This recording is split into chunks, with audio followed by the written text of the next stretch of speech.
आधी रात का समय था। समुद्र की सतह से हजारों मीटर नीचे बने अंडर वाटर स्टेशन में काम कर रही एक महिला, उसके कदम अचानक रुक गए। उसने सिर उठाकर ऊपर देखा तो छत से समुद्री पानी की एक बूंद नीचे गिरी। ये देखकर वह हैरान रह गई, क्योंकि इतनी गहराई में मौजूद स्टेशन के अंदर समुद्री पानी का आना सामान्य बात नहीं थी।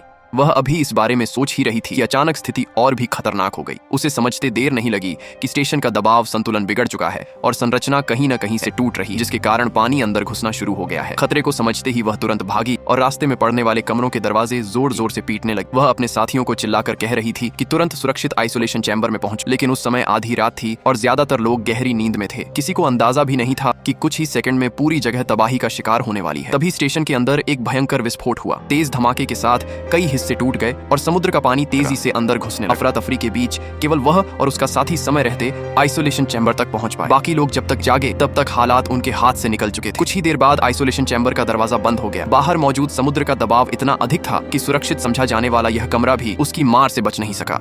अचानक एक शक्तिशाली झटका पूरे चैम्बर में फैल गया और दोनों बेहोश हो गए। कुछ समय बाद जब उन्हें होश आया तो उन्होंने सबसे पहले मुख्यालय से संपर्क करने की कोशिश की। उन्हें उम्मीद थी कि शायद बाहर से कोई मदद मिल सके, लेकिन संचार व्यवस्था पूरी तरह ठप हो चुकी थी। महिला बार बार रेडियो पर कॉल करती रही, मगर दूसरी तरफ से कोई जवाब नहीं आया। अब उन्हें समझ आ गया था कि अगर बचना है तो अपनी ताकत पर ही बचना होगा।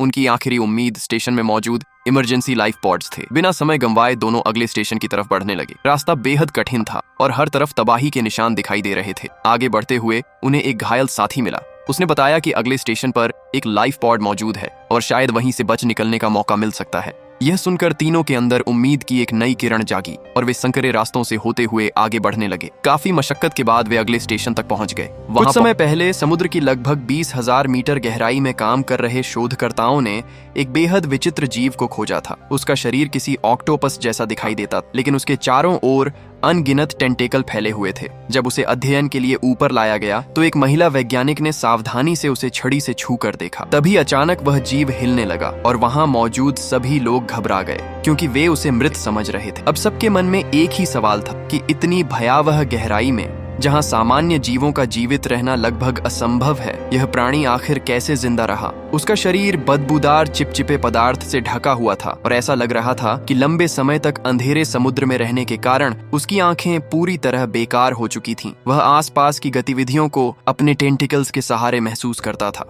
इधर समुद्र की गहराई में फंसी टीम अभी आगे बढ़ ही रही थी कि अचानक पूरे सिस्टम की बिजली चली गई। चारों तरफ अंधेरा छा गया और उसी समय एक अजीब सी गर्जना सुनाई दी। इसके तुरंत बाद पूरा ढांचा जोर जोर से हिलने लगा, मानो बाहर से कोई विशाल चीज लगातार टक्कर मार रही। सभी लोग डरकर एक दूसरे को देखने लगे। उन्हें तुरंत उस रहस्यमयी जीव की याद आई जिसे पहले पकड़ा गया था, लेकिन वे कुछ समझ पाते उससे पहले झटके इतने तेज हो गए कि उनका प्लेटफॉर्म अपनी पटरी से उतर गया और सीधे समुद्र की ओर भी गहरी खाई में जा गिरा। गिरते ही एक भीषण टक्कर हुई। प्लेटफॉर्म का बड़ा हिस्सा टूट गया और चारों तरफ से पानी अंदर घुसने लगा। सभी ने तुरंत अपने हेलमेट लगाए और जैसे तैसे बाहर निकलकर अगले स्टेशन की तरफ भागे। सौभाग्य से वह स्टेशन अभी तक पूरी तरह जलमग्न नहीं हुआ था। वहां पहुंचने के बाद उन्होंने मालवाहक लिफ्ट के जरिए अंतिम स्टेशन तक जाने का फैसला किया, लेकिन रास्ते भर वही रहस्यमयी आवाज उनका पीछा करती रही। धीरे धीरे उन्हें एहसास हुआ कि कोई चीज सचमुच उनका पीछा कर रही है। वे अब भी आधे रास्ते तक ही पहुंचे थे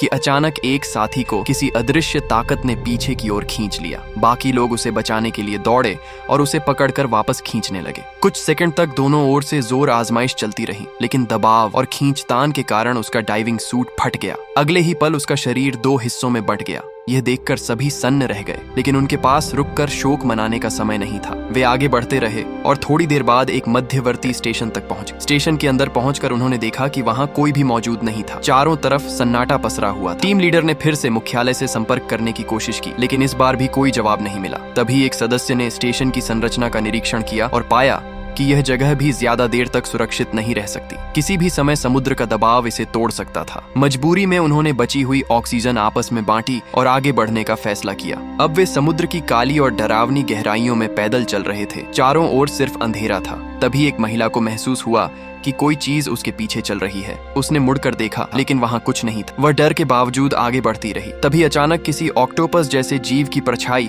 तेजी से उनके पास से गुजरी। टीम लीडर ने तुरंत आदेश दिया कि सभी अपनी लाइटें बंद कर दें और इंफ्रारेड मोड का इस्तेमाल करें। कुछ पल बाद वही परछाई फिर दिखाई दी और इस बार उसने एक सदस्य को पकड़कर पास की गुफा में घसीट लिया। बाकी लोग तुरंत उसके पीछे दौड़े और बड़ी मुश्किल से अपने साथी को उस जीव के जबड़े से छुड़ा लिया, लेकिन खतरा टला नहीं था। कुछ ही देर बाद वह प्राणी फिर लौट आया। भागते समय वह एक केबल में उलझ गया और उसी के साथ महिला इंजीनियर को भी खींच ले गया। टीम लीडर तुरंत बाकी लोगों के साथ उसकी मदद के लिए दौड़ा। किस्मत से वह एक चट्टानी अवरोध में फंस गई और खुद को बचाने के लिए स्टेशन के टूटे हिस्से को मजबूती से पकड़कर लटक गई। लेकिन तभी वह राक्षसी जीव दोबारा लौट आया। वह धीरे धीरे उसकी तरफ बढ़ने लगा। टीम लीडर ने अपनी मैकेनिकल भुजा से उस पर लगातार वार किए। जीव पीछे हट गया, लेकिन जाते जाते उसने फिर से केबल को खींच लिया और इस बार टीम लीडर खुद उसके साथ बहने लगा। महिला ने तुरंत केबल का दूसरा सिरा पकड़ लिया। अब दोनों समुद्र की गहराई में हवा में लटके हुए थे। टीम लीडर समझ चुका था कि वह बच नहीं पाएगा,